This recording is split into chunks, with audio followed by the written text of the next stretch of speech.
سبیلنا سبیلنا سبیلنا سبیلنا. او ملګرو دلته څو غمجنې حادثې راخلم، په اور کې سوي لغړنې حادثې راخلم. بشردوستانو ته ملګرو د ثبوت په خاطر دلته ملګرو په ګولای سوري چټریا کوم. انځورو منل په شعر کې سپي خوړلی بدن، انځورو منل په شعر کې سپي خوړلی بدن. د دوی د قسم وي پر انجیل بشردوستي داسې وي. دا بشردوسته نړۍ، بشردوستي دا بشردوسته نړۍ دې ته وایي چې 12 کلن بچی مې هم په جیل کې واچول شي، جیل تېرول ورته قانون اجازه نه ورکوي. هغه کوم ظلم ووایي چې پرې ویې نه کړو، هلته د وروڼو خویندې خولې په ورورجان ستړي شوې، هلته یې پلار په جدایۍ زړګی اراره شو، هلته یې مور لکه یوسف په څېړنده شو. په خدای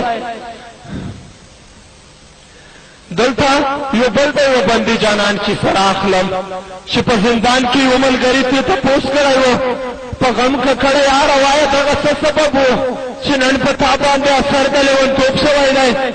هغه په چاو د شونډو خپله کیسه داسې کوي چې نور مې هېڅ په خیال کې نه راسي چې څنګه حال و،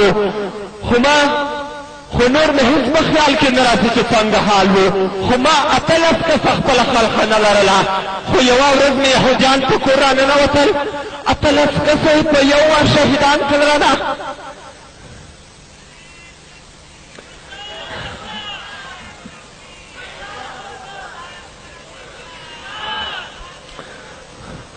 خو ما 18 کسه خپله خلقه نه لرله، خو یوه ورځ مې یهودیان په کور راننوتل، 18 کسه یې په یو وار شهیدان کړله. خپله کیسه یې بیا سلګو ورڅخه ونیوله، په چغو چغو په ژړا سر شو سلګو واخیستو، بیا ورپه یاده شوه د خپلې مور یاد واخیستو، و خپل ملګري ته یې بیا پګړۍ نیولې اواز د لیونتوب یې د سبب کیسه شروع کړه داسې. هغه ساعت په خدای چې ما په دواړو سترګو لیده، ورته یې کلک په زولنو باندې تړلی ومه. ای ما لیده چې مې ادې لکه لرګی سوځېده، ای د خوږې مور په بدن مې سرې لمبې بلې دی، ای په سره اور کې مې مرجانه اوښته راوښته، ای په سره اور کې مې مرجانه اوښته راوښته.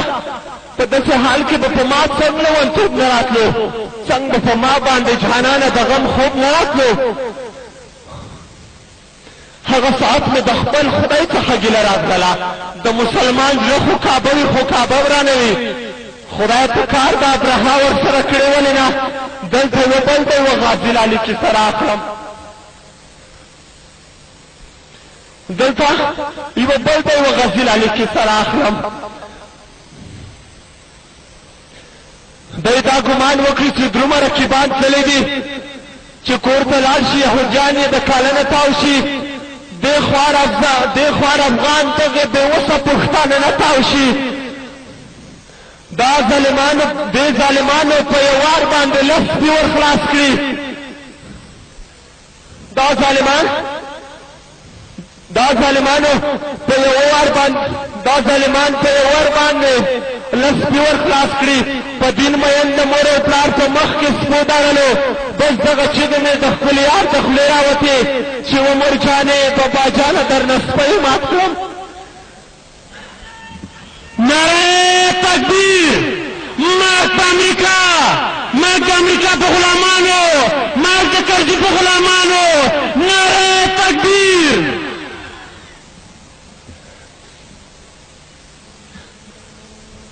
بس دغه چیغې مې د خپل یار د خولې راوتې چې عمر جانې بابا جانه درنه سپی مات کړم.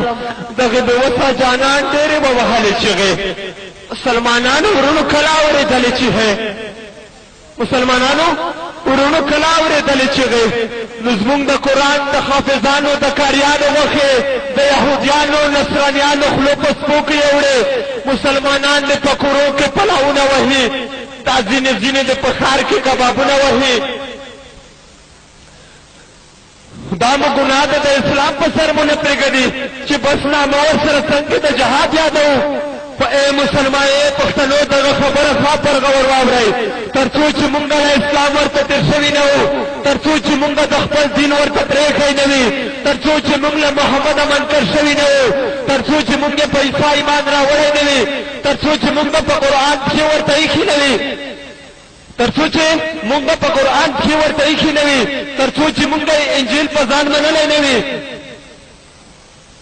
تر څو چې موږ په قرآن پښې ورته ایښي نه وي، تر څو چې موږ انجیل په ځان منلی نه وي، تر څو چې موږ نر په نر نکاح تړلی نه وي، کمکلانو تر هغې به دوستان نشي کېدی، تر هغې پورې به په تاسو یرغلونه کوي. علماء اسی ته څو کړی دي وایي ای علماو چې ډالر مو چشمان ړانده دي، ای علماو چې ډالر مو چشمان ړانده دي، د خدای لپاره او کفارو ته دوستان مه وایئ، د خدای لپاره په قرآن پښې ورته مه کېږدئ، قیامت په ورځ بیا د الله مقابله نشئ کړئ. دغه بدرنګه کاروانونه نور د خدای لپاره د اصحابو کاروانونو سره مه سموئ، دغه بدرنګه کاروانونه نور د خدای لپاره د اصحابو کاروانونو سره مه سموئ. نو ترورستان مو ولې بولئ جهادي مشران مو؟ همدا جهاد خو زموږ ښکلي پیغمبر کړی دی، تاسو خو هغه ته خطاب د ترورست وکړلو. د خدای لپاره دغه څه په ګډو وډو سر یئ او سر ګریوانونو ته ټیټ کړئ، سر کړئ ګریوان ته ټیټ، په خدای له ایمانونو خلاص شوئ. نو تاسو وایئ دلته بل یې تروریزم کوم دی، ولې ته بل په خوله جهاد ته تروریزم وایئ او په پاک اسلام و شهیدانو ته مردار مه وایئ. مه لګوئ په محمد رسول الله داغونه، مه لګوئ نور په لمن د مصطفی داغونه. خو د دې کلي د زلمیانو رهبر داسې څوک دی، خو د دې کلي د زلمیانو رهبر داسې څوک دی چې د وسوس نشي درخایم په دین مین دی، رقیبه غوښه په دې خاوره ګل په دین مین دی، چې په ډېرو ښکرورو عسکرونه مات دي، چې په ډېرو کبرجنو ورمېږونه مات دي. نعره تکبیر، نعره تکبیر، زنده باد مجاهدین، زنده باد مجاهدین، مردباد امریکا.